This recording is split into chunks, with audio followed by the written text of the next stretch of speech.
Yo, welcome back to the House of Animation. It's your boy Jay, and today we have a banger of a video for y'all. We're gonna take a look at how to properly do an origin story, and we're gonna look at episode 1 of Static Shock. But first, let's drop the intro.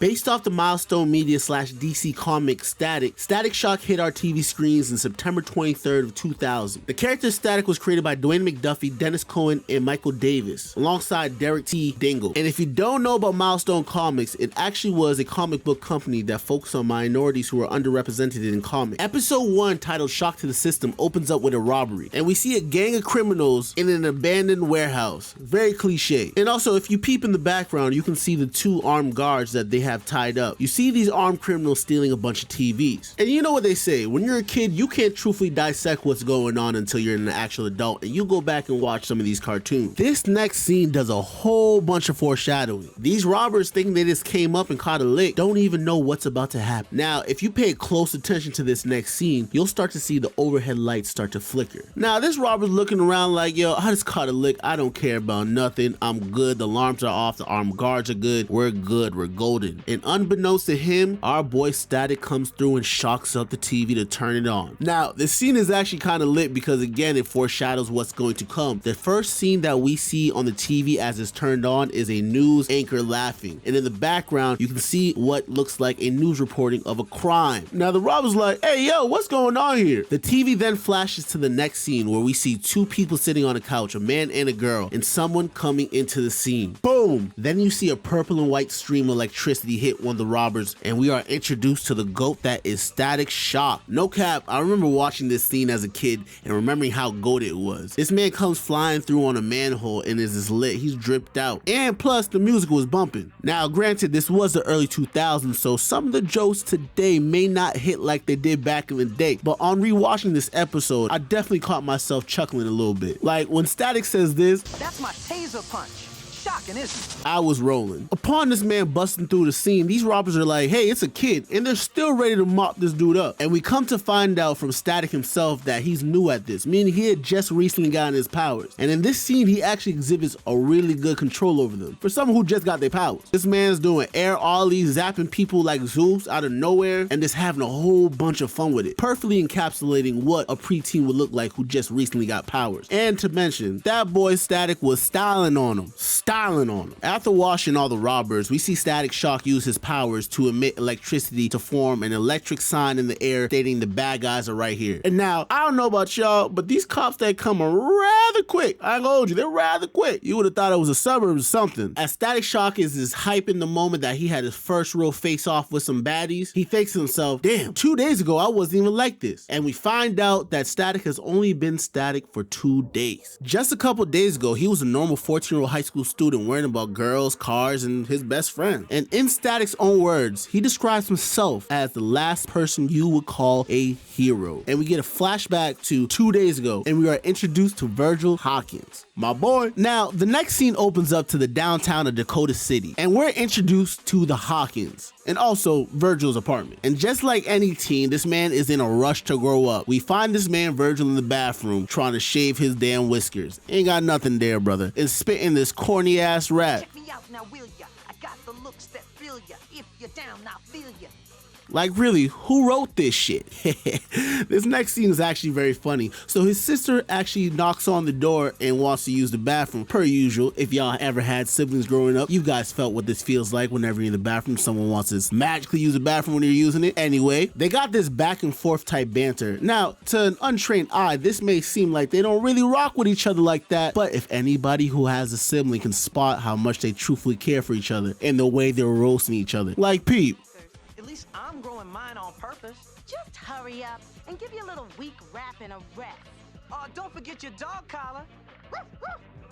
Like, that wasn't funny, y'all? And wait, hold up. Did this man just inadvertently call her Hey, yo! This episode does a lot with foreshadowing. In the next scene, we see Virgil, smooth, dripped out, getting ready for school, sliding down his staircase. Now, I could never do that as a kid because I was too fat. As Virgil goes to reach for his hat on the coat rack, he actually gets a static shock, foreshadowing the powers he's about to receive in a couple of scenes. While not paying attention, Virgil actually runs and bumps into Robert, his father, which, to my interpolation of the scene, acts as the barrier between Virgil and the opposition, and we're going to explore that in a little bit. Just wait. In the next couple of scenes, we're shown the family dynamic, and we find out through the family dynamic that the mother is no longer amongst the living. And this scene's a very powerful representation of a black family trying to hold everything together, all while navigating through life without their loved one. We see Robert very heavily invested into his work, knowing that as the patriarch of the family, he has to hold the fort down, and he has to make sure he goes to work to pay them bills and take care of his babies. And we see Sharon, Virgil's sister, step in as that matriarch role, taking care of her younger brother and also being that support role and doing things that her mother normally would do. Like when she serves Virgil up those nasty ass eggs, he even remarks saying, "What is this?" And she remarks saying, "This is the same way mom used to make them." I remember watching this as a kid saying, hey, besides the mom being clipped, this was just like my family. We're all working together trying to make it happen. And it was very positive for me to see this as a young black male growing up in America. At this time, in animation or cartoons, we didn't really have good depictions of the modern American black family. And also in this scene, we're showing more of the dynamic between Virgil and Sharon. It is funny because anybody, again, who has siblings can relate to this. And also too, she says this thing right here.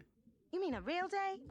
And it's crazy because brothers have still been pulling this card since the early 90s, 2000s, whatever have you. We're still doing it today. Nasty business. Falling into the meat and potatoes of the episode, we are introduced to some of the series staples such as Richie, who is Virgil's best friend and also his man in the chair. We're also introduced to Frida, his love interest, who actually plays a pretty big role in this episode. And we're introduced to Virgil's aunt, Francis, aka F-Stop, aka Hot Streak. Now, one of the major plot lines of this episode is Virgil building up the courage to finally ask Frida, his love interest, to homecoming. And being that his boy is hyping him up saying, yo bro, today is the day you say the words and you pull up and you shoot that shot. And feeling overly confident, even waking up saying to himself, I'm that man, I am him, Virgil finally approaches Frida. And another reason why this episode stuck with me so much as a kid, we've all been there. We've all been in that nasty zone, aka the friend zone. Virgil is talking to Frida. She's going off ranting about, yo, listen, I want to talk to you because I got such and such trying to ask me to homecoming. And if you don't remember, this man legit has the word on the tippity top of his tongue and he's listening to her. And just as he's about to say, hey, would you like to go to a home? He's cut off by Francis, aka F-Stop. And fellas, if you've been in the friend zone your whole life and you finally got the chance to finally talk to your crush and put that game on her, and this one obstacle's in the way, what do you think Virgil does? This man starts chirping to Francis, and mind you, that boy looked like he's about to wash Virgil. Right before Virgil's about to get washed, he actually gets saved by Wade. Again, this is the early 2000s, so he's dressed in a do-rag and son look like he been banging his whole life in Compton. You know, it's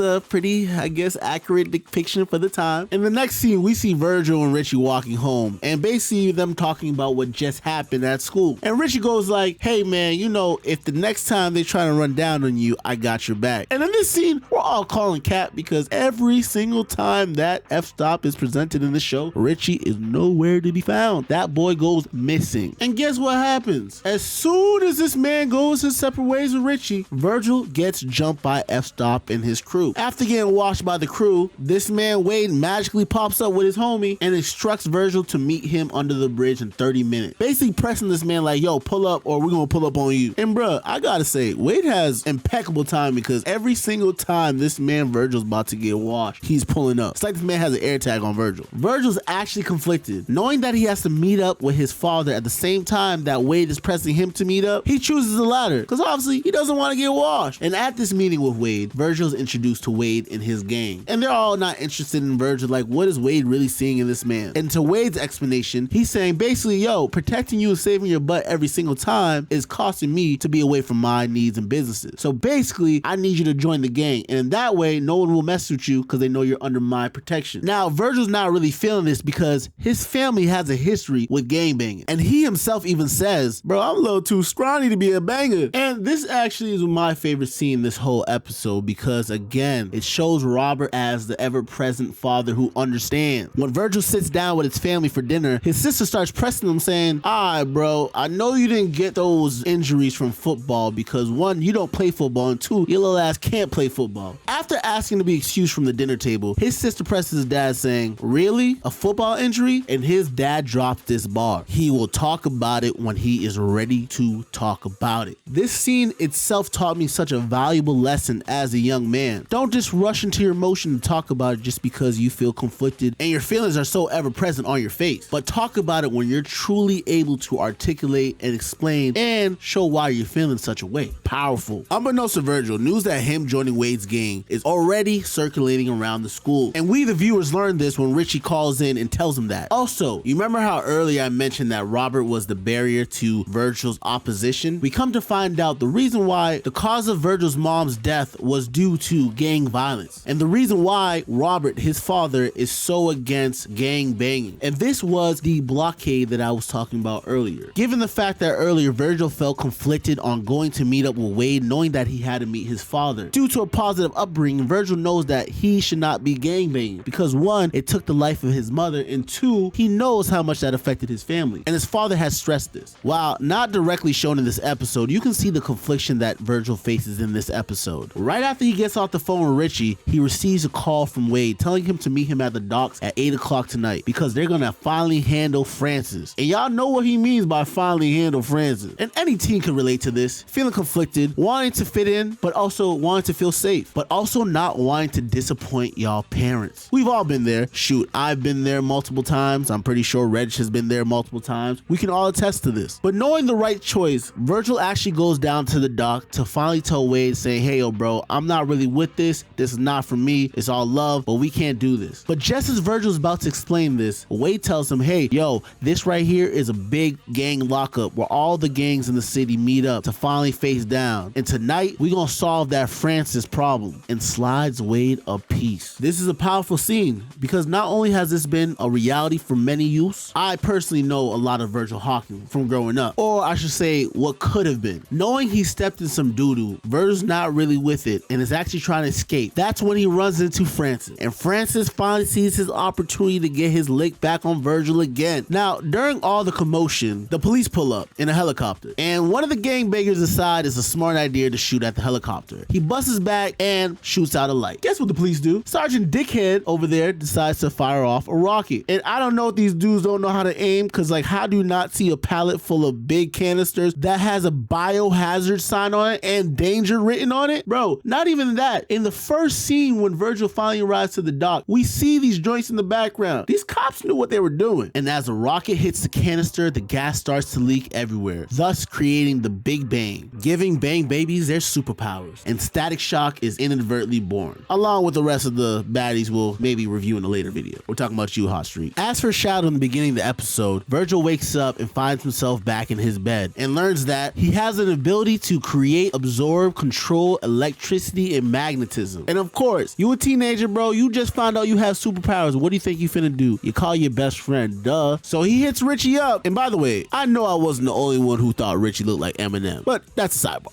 Virgil calls Richie to have him meet him at the junkyard, and they finally go over his powers, and Richie's amazed and saying basically, yo bro, you now have to become a superhero. It's like, it's a written law now. You know you got powers, you gotta do this. It's, come on son, you gotta do it. So obviously they go through the whole montage of picking out their outfits, a couple corny ones, a couple comic book accurate ones, and they finally land on the outfit that we all know today, the super drip, the purple jacket hood with the white tee and the goggles. Flashing back to the present, we see Virgil still at the robbery scene, finding a box that's titled to Dakota High School, and he notices that these are the new laptops that the school needs. Knowing that all his friends are back at the school currently setting up homecoming, Virgil decides to go as Static Shock and delivers them. And when I tell you this boy's playing the way he pulls up super smooth. This man even sends a little electric heart to Frida player, and even in himself he's like, damn, why can't I just be like this regularly? But behind that mask, usually we're always a different type of animal.